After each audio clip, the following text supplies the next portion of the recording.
এমনি সময় মোড়ল মশাই তো আমাদের গ্রামের কোনো খবরই নেয় না। আর এই বৃষ্টির সময় হইলে তার তো কোনো খোঁজই থাকে না।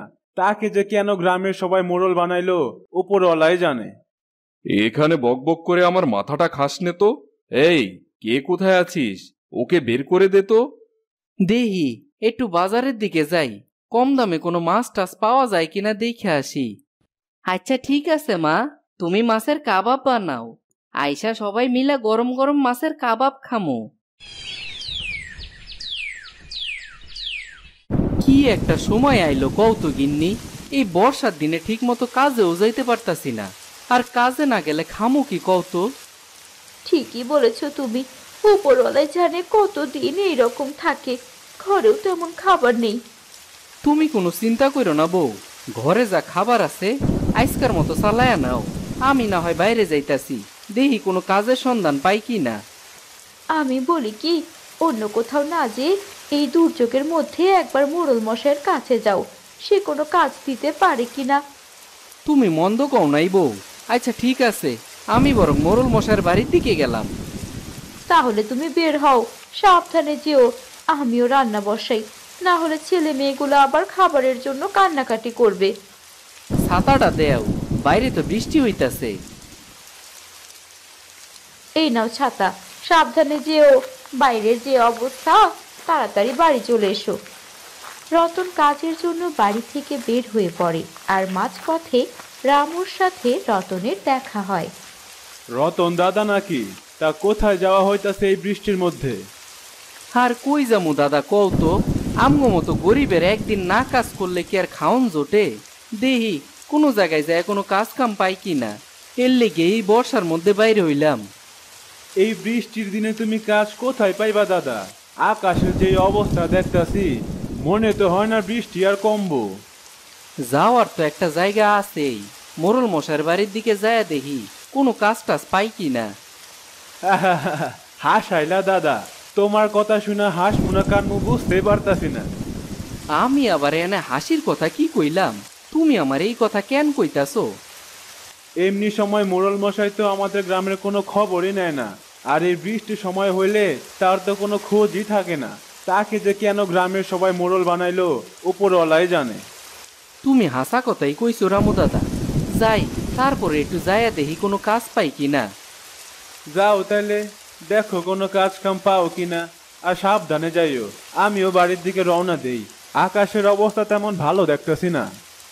রামু এই কথা বলে বাড়ি চলে গেল, আর রতন মোড়ল মশাইয়ের বাড়ির দিকে যেতে লাগলো। কি রে রতন, তা কি মনে করে এই বর্ষার দিনে কি মনে করে আমার বাড়িতে এলি? আগে মোড়ল মশাই, একটা কাজ পাইলে অনেক উপকার হইতো। এই সময় কিসের কাজ দিব আমি তোকে? আমার কাছে কোনো কাজ টাজ নেই, তুই এখান থেকে চলে যা। আপনি আমগো গ্রামের মোড়ল মশাই, আর আপনি যদি আমগো পাশে না থাকেন তাইলে আমরা কই যামু? এখানে বকবক করে আমার মাথাটা খাস নে তো। এই, কে কোথায় আছিস? ওকে বের করে দে তো। কি গো, তোমার আসতে এত দেরি হলো কেন? সেই কোন সকালে বের হয়েছো, আর এখন আসতেছো তুমি? চিন্তা হয় না বুঝি আমার? আর কইও না সেই কথা, কোথাও কোনো কাজ কাম পাইলাম না। মোড়ল মশাই কি বললেন?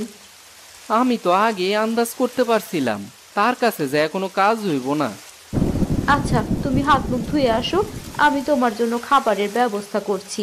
ছেলে মেয়েগুলোও না খেয়ে বসে আছে, তোমার সাথে খাবে বলে। কি কইতাছো?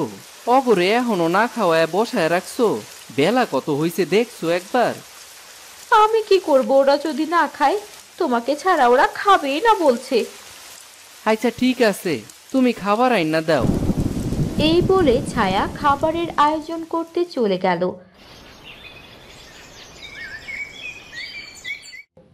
প্রত্যেক দিন একই খাবার খাইতে আমার একদমই ভাল লাগে না। এই বৃষ্টির দিনে গরম গরম মাছের কাবাব হইলে অনেক ভালো হইতো। যা আছে তাই দিয়ে খেয়ে নে দিব্যু, দেখছিস তো বাইরের অবস্থা। এই খারাপ দুর্যোগের মধ্যে বাবা তো ঠিক মতো কাজেও যেতে পারছে না। আজকে ঘরে যা ছিল তাই দিয়ে রান্না করেছি, কাল থেকে তো না খেয়ে থাকতে হবে। আমরা আমরা কি করব? আর এদিকে ওই মাছের কাবাব খেতে নাকি ওর মন চাইছে। দাদু ভাই, এই রকম করে না, এই রকম করলে কেমন করে হবে? দেখতেই তো পারছো বাইরের যে অবস্থা। আজকের মতো খাবারটা খেয়ে নাও, কাল একটা ব্যবস্থা তোমার বাবাই করবে। না না না, আমি এসব কিছুই খামো না। যতক্ষণ না আমি মাছের কাবাব পামো ততক্ষণ পর্যন্ত আমি কিছুই খামো না। এই বলে দীপু খাবার রেখে সেখান থেকে উঠে চলে গেল। এই ছেলেকে নিয়ে আর পারি না, যখন যা বলবে তখন তাই করবে, একটু বোঝারও চেষ্টা করে না। এইরকমটা তুমি কইও না গিন্নি, হয়তো ছোট মানুষ, ওর কি আর কোনো দোষ আছে? আমি তো অগরে ঠিক মতো কোনো কিছু খাওয়াইতেই পারি না। তুমি এরকম বলো না বাবা, তুমি আমাদের সব কিছু দাও, তুমি তো ইচ্ছে করে এরকম করছো না। আমি দীপুকে বোঝাবো, তুমি ওর কথায় কিছু মনে করো না। সেখান থেকে মিনু চলে যায় দীপুকে বোঝানোর জন্য। আমি কইলাম তো আমি কিছুই খামো না। তুই কেন আইছস আমার কাছে? এহানতে চইলা যা, তোর লগে কথা কইতে আমার মন চাইতাছে না। এই রকম করে না আমার সোনা ভাইটা, তুই তো সব কিছুই বুঝিস, তাহলে আজকে এরকম করছিস কেন দীপু? জানিস রে দিদি, আমার না অনেক মাছের কাবাব খাইতে মন চাইতাছে। ঠিক আছে, ঠাকুমা তো বললো পাপা একটা ব্যবস্থা কাল করবে। এখন চল, সবাই তোর জন্য না খেয়ে বসে আছে। তারপর দীপু মিনুর কথায় খাবার খেতে চায়। কই গো বউ, কই গেলা? ছাতাটা দাও দেহি, আর আমারে বাজারের ব্যাগটাও দাও। কই যাবো তুমি এই সময়? দেখছো না বৃষ্টি যেন বেড়েই যাচ্ছে, যে কোনো সময় বন্যা হয়ে সব কিছু ভেসে যাবে। দেহি একটু বাজারের দিকে যাই, কম দামে কোনো মাছ টাছ পাওয়া যায় কিনা দেখে আসি। মাছ যে কিনবা টাকা কই পাবা? তোমার কাছে কোনো টাকা আছে? অল্প কিছু টাকা আছে আমার কাছে, যায় দেহি কিছু পাই নাকি। কালকে এমনি পোলাটা কিছু খাই নাই, কিছু মাছ পাইলে পোলাটারে খাওয়ানি যাইব। তবে যাও দেখো কিছু পাও নাকি। রতন কই গেল বৌমা এই দুর্যোগের সময়ে? কাল ছেলেটা মাছের কাবাব খেতে চাইলো, তাই ওর বাবা মাছ কিনতে গেল। টাকা পয়সা আছে ওর কাছে, আর যে বৃষ্টি শুরু হয়েছে মনে হয় না সহজে থামবে। দিন দিন আরো বেশি খারাপ হচ্ছে। আছে বলে কিছু, তাই নিয়ে বাজারে গেল। তাদের পাশে মিনা ও দীপু খেলা করছিল। দেখো মা, আমাদের উঠান পর্যন্ত বন্যার পানি চলে এসেছে, দেখো দেখো। তাই তো দেখছি রে মা, তোর বাবা তো গেছে সেই বাজারের দিকে, কখন আসে কে জানে। তুমি বাবাকে এর মধ্যে বের হতে দিয়েছে কেন মা? কেন দিয়েছো? আমি তো মানাই করেছি, কিন্তু তোদের আবদার রাখতে বাজারে গেছে। কি মজা কি মজা, বাজান মাছ কিনতে গেছে, আজকে মাছের কাবাব খামো, কি মজা কি মজা। তখনই মিনার হঠাৎ উঠানের দিকে চোখ পড়ে, মাছের মতো কি যেন নড়ছিল সেখানে। দেখ দীপু দেখ, আমাদের উঠানে মাছের মতো যেন কারা খেলা করছি। কই রে দিদি ভাই, আমি তো কিছুই দেখতে পাইতাছি না। তাই তো মিনা, ওইগুলো তো মাছই মনে হচ্ছে। চল দীপু, আমরা মাছগুলো ধরি। আচ্ছা চল চল।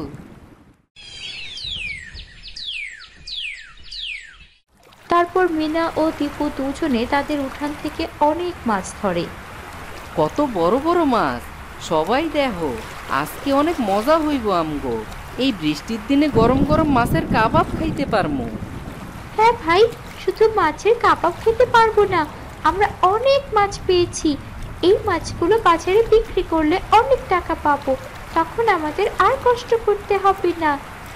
আচ্ছা ঠিক আছে দিদি, বাজারের থেকে বাজান আসলে তারে কমু এই মাছগুলি বিক্রি করতে নিয়ে যাইতে। দেখো মা দেখো, ঠাকুমা কত মাছ পেয়েছি দেখো। তাই তো দেখছি, যে বৃষ্টির কারণে আমরা ঠিক মতো খাবারই খেতে পারছিলাম না, সেই বৃষ্টির কারণে আজকে আমাদের উঠানে পানি বেঁধে কত মাছ পেয়েছি আমরা। যখন দেন তখন সব দিক থেকেই দেন। একটু আগেও আমরা চিন্তা করছিলাম কি খাবো? আর দেখ, আমাদের উঠানেই কত মাছ। ঠাকুমা, যতদিন বৃষ্টি থাকবে ততদিন আমরা এইভাবেই মাছ ধরে বাজারে বিক্রি করে সংসার চালাবো। তাহলে আমাদের কোনো অভাব থাকবে না। ঠিকই বলছিস মা। যা, তোরা দুজনে গা হাত পা মুছে ফেল, না হলে আবার তোদের ঠান্ডা লেগে যাবে। আচ্ছা ঠিক আছে মা, তুমি মাছের কাবাব বানাও। আয়শা সবাই মিলে গরম গরম মাছের কাবাব খামো। ঠিক আছে, পাগল ছেলে একটা। যা তোরা, আমি সবকিছু আয়োজন করছি। আরে কানাই দাদা যে, তা কেমন আছো? ভালাই আছি। তা তুমি কেমন আছো? বাজারে কি মনে করে আইলা? মাছ নিবা নাকি? হ গো কানাই দাদা, মাছ নেওয়ার লেগেই তো আইছি। তা মাছের দাম কেমন? রুই মাছ তো 200 টাকা কেজি রতন দাদা। কি কইতাছো? মাছের এত দাম কেমনে হইল? কয়েকদিন আগেও তো মাছের দাম অনেক কম আছিল। বৃষ্টির কারণে সব কিছুরই দাম বেড়ে গেছে। তা তুমি কি মাছ নিবা? আমার কাছে তো অত টাকা নাই গো দাদা, যা আছে তা দিয়ে মাছের লেজও হইব না। টাকা যখন নাই তাহলে মাছ কিনতে আইছো কেন বাজারে?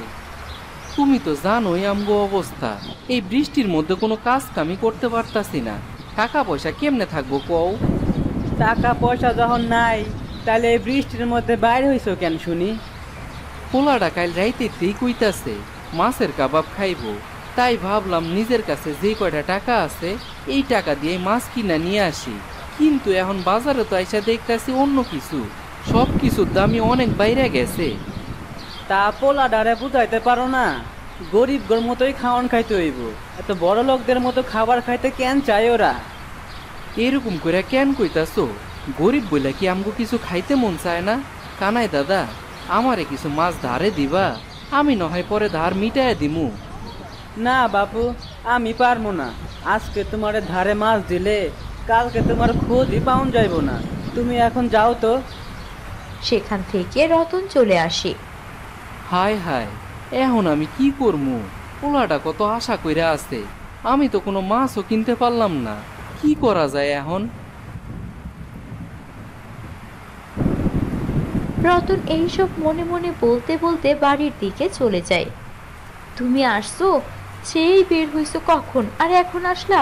চিন্তা হয় না বুঝি? বাজারে গিয়া দেখি সব কিছুরই অনেক দাম, তাই আর মাছ কিনতে পারলাম না আমি।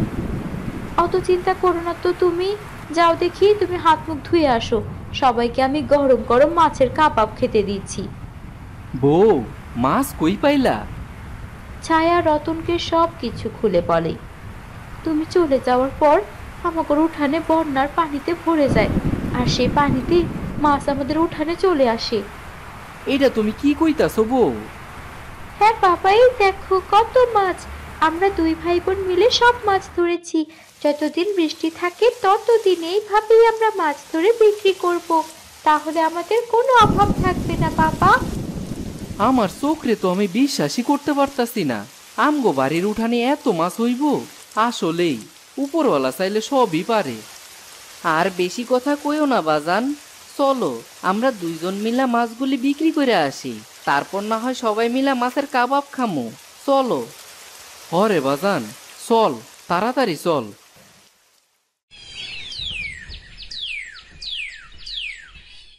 দেহ বাজান, আমগো কত টাকা হইছে, আমগো আর কোনো কষ্টই থাকবো না।